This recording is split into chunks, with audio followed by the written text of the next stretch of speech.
Hello बच्चों, let's read this question. The question says a ray of light strikes an air glass interface such that part of it is reflected into air and the rest enters glass as shown in figure given below. If angle of refraction and refractive index of glass with respect to air is r and mu respectively, then value of alpha is A R B mu into sin R, C sin inverse mu sin R, D sin inverse sin R by mu. तो इस question के अंदर हमसे क्या बोला गया है कि एक रे ऑफ लाइट है जो कि एयर ग्लास इंटरफेस के ऊपर इंसिडेंट होती है एंड जो कुछ पार्ट इसका रिफ्लेक्ट हो जाता है एंड कुछ रिफ्रैक्ट हो जाता है। जो रिफ्लेक्टेड पार्ट है वो नॉर्मल के साथ एंगल बनाती है अल्फा एंड जो रिफ्रैक्टिव इंडेक्स है ग्लास का वो है विद रिस्पेक्ट टू एयर कितना है म्यू एंड जो रिफ्रैक्शन एंगल है ये हमारे पास कितना है आर। तो हमें अल्फा की वैल्यू फाइंड आउट करनी है। तो बात करते हैं की कंसेप्ट की। बात करें यदि की कंसेप्ट फॉर दिस क्वेश्चन, ये हमारे पास क्या होगा। फर्स्ट जो की कंसेप्ट हम यूज करेंगे ये हमारे पास हो जाएगा फॉर रिफ्लेक्शन जो एंगल ऑफ इंसिडेंस होता है उसकी वैल्यू एंगल ऑफ रिफ्लेक्शन के बराबर होती है। एंगल ऑफ इंसिडेंस ये हमारा किसके इक्वल हो जाएगा, एंगल ऑफ रिफ्लेक्शन के इक्वल हो जाएगा।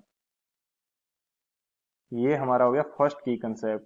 एंड सेकंड जो की कंसेप्ट हम यूज करेंगे वो हमारे पास क्या हो जाएगा, सेकंड की कंसेप्ट ये हमारे पास हो जाएगा स्नेल्स लॉ।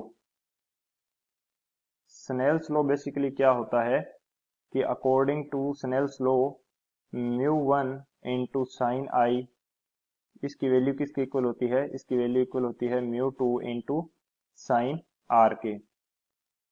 यहाँ पे म्यू वन क्या है, जिस मीडियम से रे ऑफ लाइट आ रही है उसका reflective index and I is the angle of incidence. Mu two है जिस मीडियम के अंदर रे ऑफ लाइट जा रही है उसका reflective index and R is the angle of refraction. तो ये हमारे पास क्या है की कंसेप्ट। इन दोनों की कंसेप्ट की हेल्प से हम लोग इस क्वेश्चन को सॉल्व करते हैं। अब यदि बात की जाए सॉल्यूशन की तो सॉल्यूशन हमारे पास क्या होगा, अकॉर्डिंग टू डायग्राम यदि देखा जाए तो हमारे पास जो रिफ्लेक्शन एंगल है उसकी वैल्यू कितनी है अल्फा। तो angle of incidence according to first की कंसेप्ट जो एंगल ऑफ इंसिडेंस आई है इसकी वैल्यू हमारे पास कितनी हो जाएगी, ये भी इक्वल हो जाएगा अल्फा के, क्योंकि जो एंगल ऑफ इंसिडेंस होता है वो एंगल ऑफ रिफ्लेक्शन के बराबर होता है। अब बात करते हैं स्नेल्स लॉ की। स्नेल्स लॉ के अकॉर्डिंग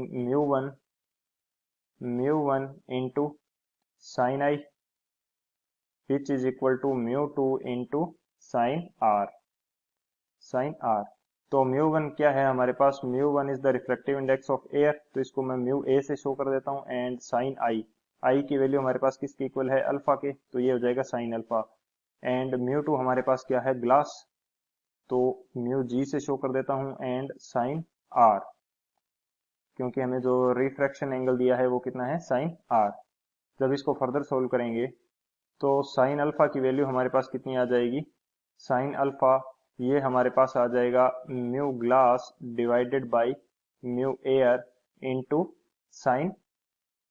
साइन ऑफ आर।